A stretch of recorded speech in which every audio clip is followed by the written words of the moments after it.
근데 일단 첫 번째 종목은 우리 애플 보고 가야 되죠. 애플이 오늘 장 마감 후에 실적을 공개했습니다. 정규 거래에서는 시장이 좋았으니까 당연히 한 2% 정도 올랐는데 장 마감 후에 3.6% 하락하는 것까지 제가 봤는데 혹시 지금 실시간으로는 어느 정도인지 한번 PD님이 좀 봐주세요.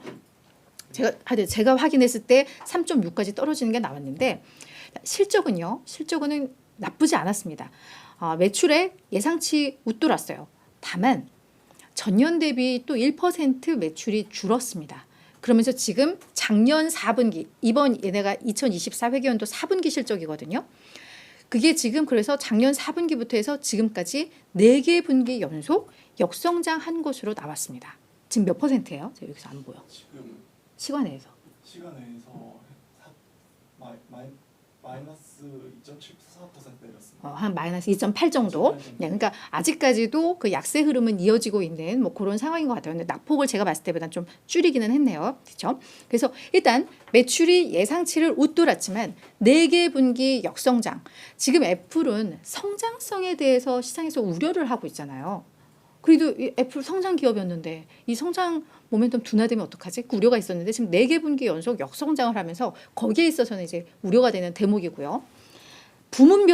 제품 부문별로 봤더니 아이폰은 다행히도 전년 대비 한 3% 정도 늘어난 것으로 나왔고 시장의 예상 수준으로 나왔습니다. 그래서 그냥 아이폰 성적은 그냥 중립. 서비스는 너무 좋죠. 그러니까 이 구독 서비스. 뭐 애플 TV라던가 뉴스라던가 그 음원 뭐 이런 거 서비스 매출은 16% 증가하면서 시장 예상 상회했어요. 확실히 지금 애플의 희망은 서비스 쪽이 아닌가라는 생각이 좀 듭니다.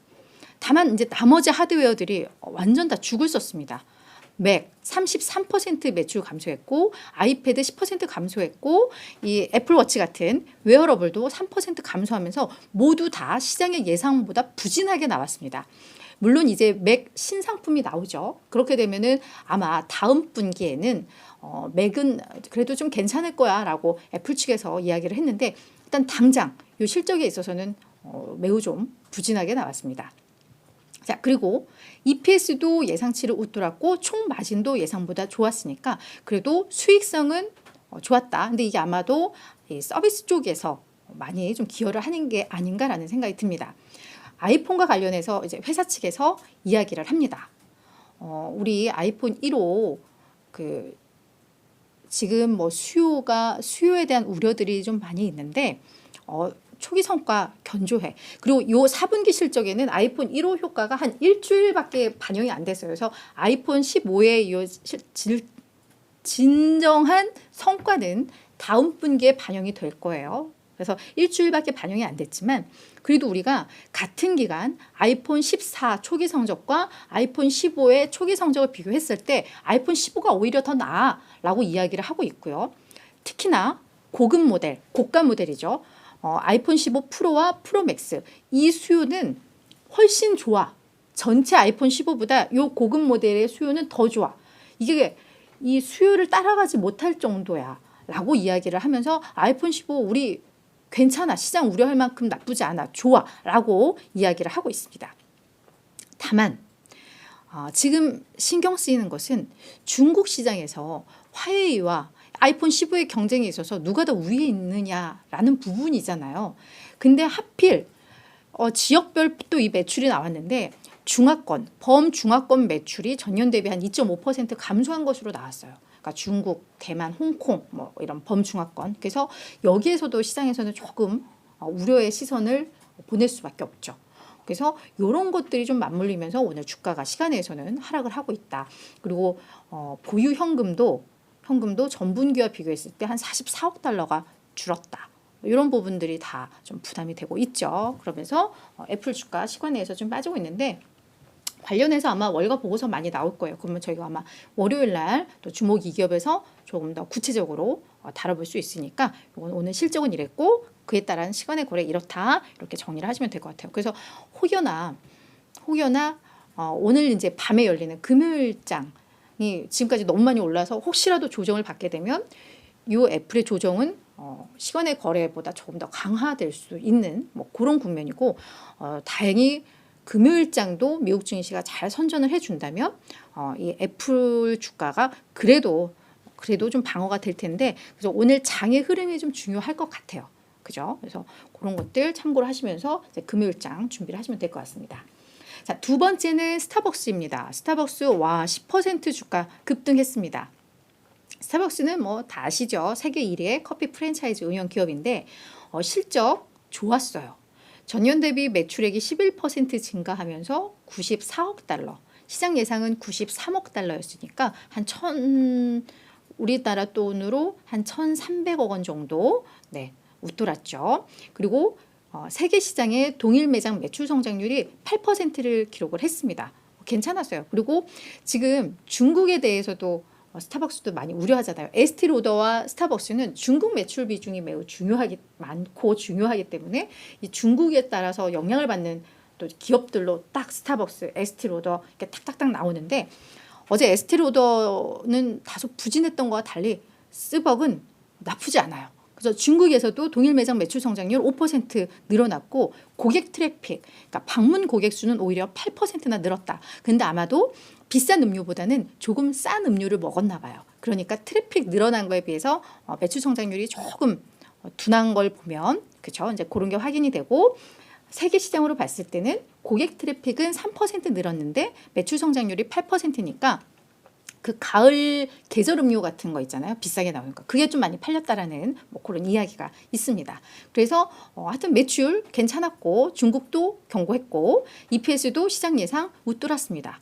여기에 2024 회계연도 매출 성장률 가이던스, 우리 다음 회계연도에도 한 10에서 12% 매출 늘어날 거고, EPS 성장률도 한 15에서 20% 늘어날 겁니다 라고 이야기를 했는데, 다만 동일 매장 매출 성장률을 약 5에서 7% 제시를 했는데, 스타벅스가 우리는 장기적으로 매년 7에서 9%의 동일 매장 매출 성장률을 기록할 겁니다 라고 했는데, 그보다는 조금 못하게 나왔어요. 근데 이거는 중장기 목표이기 때문에 이게 아주 신경 쓰이는 이 정도는 좀 아닐 거고, 아마도 이제 중국이 점점점 나아지고 있는 상황이기 때문에 이것도 점점 높아질 수는 있을 것 같습니다. 그래서 그런 점에서 이거는 이해를 하시면 될 것 같고요. 회사 측에서는 뭐라고 했느냐? 우리 디지털 성과를 더 확장하고 진정한 글로벌화를 이루고, 우리의 어떤 운영의 효율화를 강화하고, 이런 부분들의 우리의 비전이었는데 이게 순조롭게 우리 잘 진행되고 있습니다 라고 하면서 시장에서는 안도를 했다, 이렇게 이해를 하시면 될 것 같습니다. 자, 세 번째는 로쿠입니다. 로쿠 오늘 주가 31%, 이건 폭등이죠. 네, 폭등을 했습니다. 내가 가지고 있는 종목이 하룻밤에 막 31% 주가가 오르면 어떤 기분일까? 너무 궁금해요. 한 번도 경험해보지 못했던 그런 건데, 자, 로쿠는 TV를 기반으로 한 스트리밍 OTT 플랫폼 운영 기업이죠. 실적 좋았습니다. 매출액 전년 대비 20% 증가를 했어요. 그래서 시장의 예상보다도 좋았습니다. 그런데 EPS는 사실 별로였어요. 시장의 예상보다 적자폭이 더 컸고, 전년 동기와 비교해도 적자 규모가 훨씬 더 확대가 됐어요. 거의 3배 정도 확대가 됐거든요. 근데 그것 치고는 주가가 많이 올랐어요. 단순히 매출 조금 늘었다고? 그죠? 그래서 그 이유를 지금부터 말씀을 드릴게요. 먼저 활성 계정 수가 전기보다, 그러니까 3개월 동안 230만 개가 늘어나면서 7,580만 개, 시장의 예상보다 훨씬 좋았습니다. 스트리밍 시간도 1,000억 시간을 처음으로 돌파를 했고요. 4분기 매출 가이던스 시장 예상보다 높게 잡았고, 조정 EBITDA 수익성, 이것도 이제 우리 1,000만 달러 흑자 기록할 겁니다 라고 예상치를 제시를 한 겁니다. 자, 그럼 이 실적, EPS는 쇼크인데, 그죠? 근데 왜 30% 오른 거야? 한마디로 요약을 하자면, 로쿠가 광고 부문, 그리고 콘텐츠 부분에서 성과를 내기를 시작했고, 거기다 이 활성 계정수라든가 스트리밍, 이게 약간의 앞으로 성장을 할 수 있고 수익성을 다질 수 있는 그 기반들이 잘 다져지고 있는 게 이제 확인이 된 거죠. 그래서 그런 측면에 있어서 로쿠, 이제 그래도 괜찮구나 라는 이제 신뢰를 주는 그런 성적표를 발표를 한 거다. 그래서 오늘 시장에서는 이렇게 폭등으로 화답했다. 이렇게 저희가 정리를 하고 넘어가면 좋을 것 같습니다. 자, 마지막은 모더나입니다. 네, 모더나가 저 사실은 이거 실적 이렇게 보다가 내가 지금 숫자를 잘못 봤나 아직 잠이 안 깼나 하고 몇 번을 확인을 했어요. 그래서 이제 기사도 확인하고 실적 발표한 것도 다시 확인해서 맞다 확인하고 들어왔는데요. 일단 모더나 주가는 한 7% 하락을 했습니다. 그러면서 52주 신저가 기록했고 mRNA 기반의 뭐 백신 치료제 개발 기업 저희 코로나19 백신으로 다 아는 회사가 됐죠. 자, 일단 매출 볼게요. 매출이 전년 대비 46% 급감하면서 시장의 예상보다는 그래도 괜찮았는데 이게 내가 오탈자가 나왔나? 네, 일단 매출은 요걸 볼게요. 제가 한 걸 신뢰를 해볼게요. 요 혹시라도 제가 숫자를 잘못 기입한 게 있으면 요거는 뭐 동영상 밑에라던가 제가 기사에서 요걸 정정을 하겠습니다. 일단 매출 거의 뭐 반토막이 났습니다. 근데 시장의 예상보다는 견고했습니다. 조정 EPS 제가 그 얘기했던 게 요 조정 EPS거든요. 요게 적자인데 마이너스 9.5달러입니다. 아, 이런 실적도 나오는구나 싶어요. 그죠? 그래서 시장에서는 마이너스 1.9달러, 그러니까 1.9달러 적자를 예상을 했는데 실질적으로는 9.53달러 적자를 기록을 한 거죠. 완전 뭐 이런 쇼크가 있을 수가 있나 싶을 정도의 어닝 쇼크를 기록을 했습니다. 근데 이제 그렇게 하게 된 이유는 이해가 돼요. 먼저 모더나는 코로나19 때 백신 제조 시설을 얼마나 확장을 했겠어요. 다들 모더나 화이자만 찾았으니까. 그죠? 그래서 너무나도 이 제조 시설들을 많이 확보하고 했는데 지금 백신 수요가 뚝 떨어졌잖아요. 아무도 안 받잖아요. 그러니까 제조 파트너십 본인들이 다 만든 게 아니라 아마 다른 뭐 이런 제조사들과 파트너십을 맺어서 거기에서 백신을 만들고 했을 텐데 이 파트너십을 그냥 중도 계약 해지를 하는 거죠.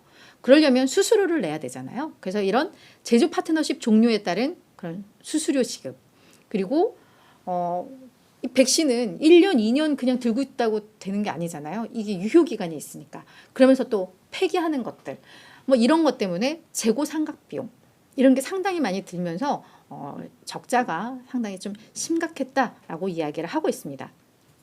그래서 올해 그리고 내년 매출 가이던스를 시장의 예상에 눈높이에 맞지 않게끔 다 하향 조정을 했죠. 그래서 우리가 이제 너무 이렇게 덩치만 껍데기만 커져 있는 걸 다시 내실 있게 이제 줄이는 작업을 지금 하고 있는 거고 그래서 이제 우리가 앞으로는 이게 마무리가 되면 이제 또 견실하게 될 거야 라는 측면에서 좀 해석은 하게 되고 있습니다. 그래서 우리가 2026년에는 마무리 잘해서 그때는 손익분기점 흑자로 전환을 하겠다라고 계획을 발표를 했습니다. 근데 일단 당장 보이는 것들이 너무 안 좋으니까 주가가 밀리기는 했는데 네. 근데 그런 이슈가 있었다. 이건 이렇게 정리하고 넘어가면 좋을 것 같아요.